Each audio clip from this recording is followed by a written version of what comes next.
Martedì 23 agosto, Santa Rosa da Lima. È il 236esimo giorno dall'inizio dell'anno, ne mancano 130 alla fine. Il sole sorge alle 6:21, tramonta alle 20:04. La luna si leva alle 23:11, tramonta alle 12:09.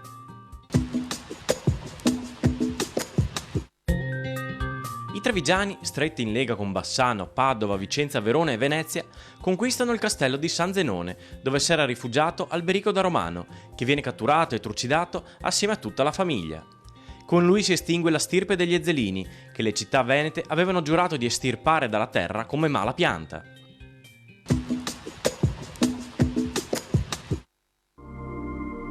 Le previsioni per domani. Cielo in prevalenza sereno, sui monti a tratti poco nuvoloso nel pomeriggio, precipitazioni assenti, temperature in lieve aumento rispetto a ieri.